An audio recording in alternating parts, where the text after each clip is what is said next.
Kita mungkin pernah mendengar, mungkin pernah mendengar, ketika ada orang yang berkata seperti ini, saya kan tidak apa ya, saya tidak minta saya hidup di dunia ini, saya tidak minta kepada siapa-siapa untuk hidup di dunia ini. Saya cuma hidup aja, cuma dikasih hidup, ya diberi hidup ya saya hidup. Ya kan? Saya cuma diberi hidup. Kenapa saya harus dituntut ya? Kenapa saya mesti ditakut-takutin dengan nanti kalau kamu karena kamu bla bla bla bla nanti kamu akan binasa. Kenapa saya harus dituntut? Kan saya tidak minta saya hidup di dunia ini. Saya bukan permintaan saya. Saya nggak tahu dari mana tiba-tiba saya ada di dunia ini. Jadi kenapa saya harus disibukkan oleh ada sesuatu yang harus mengurus saya, menuntun saya kan saya nggak saya tidak butuh. Pernah dengar nggak seperti itu?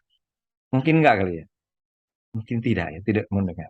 Tapi pernah nggak mungkin terbayangkan kalau ada seperti itu, atau kita melihat orang yang ada di sekitar kita yang hidupnya seperti itu, merasa bahwa nah, Tuhan atau sesuatu, mungkin kalau sudah bilang Tuhan sudah Tuhan ya, sesuatu menuntut saya. Kenapa saya harus dituntut, harus hidup begini, begitu, begini, begitu? Kenapa saya harus apalagi diancam akan dihukum? Kenapa? Saya kan tidak minta saya hidup. Biarkan aja saya. Ya kan? Biarkan aja. Jadi makanya ada yang hidup seenak-enaknya dia apa ya pokoknya hidup aja ada istilah hidup muda apa hura-hura tua kaya raya mati masuk surga kan gitu ya kalau nggak berpikir masuk surga ya pokoknya yang penting hidup aja dia jalani aja hidup itu tidak perlu ada yang mengatur dia ya kan? Nanti kalau kita mau bicara dengan dia lalu bilang sebenarnya bla bla bla bla mungkin akan terjadi perdebatan dan mungkin nanti kita malah dianggap salah, menghambat apalah.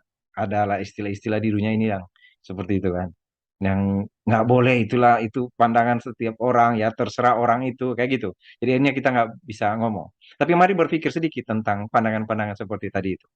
Yaitu saya bebas hidup. Karena saya tidak minta saya hidup di dunia ini. Jangan takut-takutin saya dengan neraka, dengan hukuman, dengan kasih sayang dan ya sudahlah. Tidak usah begitu. Mari berpikir begini. Kalau dia memang hidup ingin hidup bebas. Karena dia tidak minta dia hidup. Apakah dia ingin? Setelah dia tahu bahwa dia tidak minta dia hidup, lalu dia akan bilang begini di dalam dirinya. Kalau gitu saya tidak perlu hidup. Saya selesaikan aja hidup saya. Kira-kira dia mau berpikir begitu nggak ya? Atau yang kedua, kalau dia diberi kesempatan hidup, diberi waktu untuk hidup, walaupun dia tidak minta. Dan ada pada waktu dia hidup itu, dia menikmati sukacita, bahagia dengan apa yang dia jalani. Apakah dia mau terus hidup bahagia seperti itu ya? Bahagia terus. Atau ketika dia hidup di dunia ini dan dia menjalani hidupnya, lalu dia menghadapi, dia menerima. Ada saat dia bahagia, tapi ada saat dia susah. Ada saat seperti itu. Dan pada waktu dia sudah susah, waktu itu ada jalan keluar dari kesusahannya.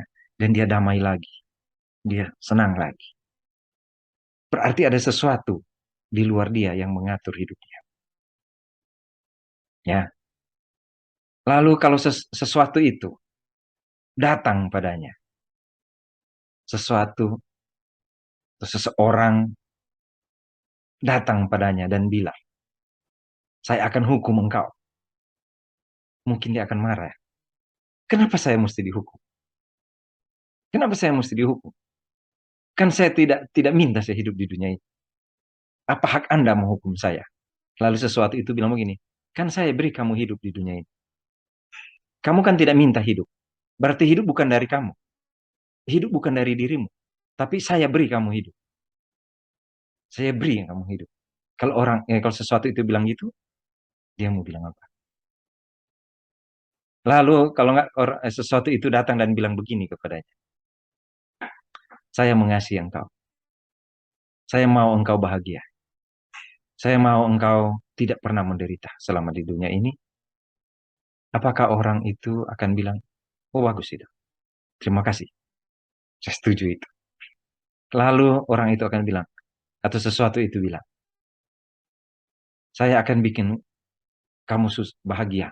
Saya akan buat engkau bahagia, bukan hanya di dunia ini. Kalaupun di dunia ini kau ada masa bahagia, ada masa susah, ada masa bahagia, masa susah, susah bahagia dan berganti-ganti seperti itu. Tapi saya akan bikin sesudah selesai. Saya akan buat engkau sesudah selesai dunia ini. Engkau akan bahagia selamanya. Kira-kira engkau mau? Kalau yang bertanya itu seperti itu, kira-kira orang itu mau terima nggak ya? Bahwa, oh, ada yang menawarkan saya bahagia. Apakah dia akan bilang begini? Ternyata saya diberi hidup supaya saya bahagia. Saya diberi hidup supaya saya jangan hanya menderita di dunia, bahagia sedikit di dunia, tapi supaya kalau saya pun balik lagi dari dunia yang dari mana saya datang itu, kalau saya balik lagi ke situ, saya akan bahagia selamanya. Kalau ditawarkan untuk bahagia selamanya, ada yang menawarkan itu. Berarti yang menawarkan itu adalah satu, dia berkuasa memberi hidup. Dia berkuasa membuat hidup yang dijalani itu sedih, bahagia, sedih, bahagia. Dan yang memberi hidup itu berkuasa menghentikan hidup dan memberi hidup yang bahagia sesudah hidup yang sementara di dunia ini. Kalau ada orang berpikir seperti itu, atau tahu seperti yang saya katakan itu, ada sesuatu, atau saya mau bilang sekarang, ada oknum yang memberi kesempatan manusia hidup. Entah manusia itu mau minta atau tidak.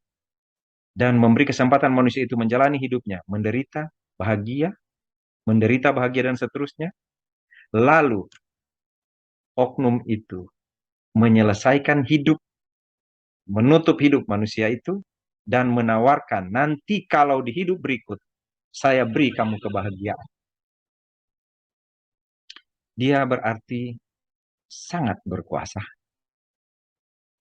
Dan memang benar. Dia itu memang ada. Dia itu yang memberi hidup kepada orang yang menolak hidup tadi. Menolak untuk hidup normal. Seperti kita. Atau karena dia cuma mau hidup, terserah saya. Pokoknya kan saya tidak minta seperti yang dia katakan itu.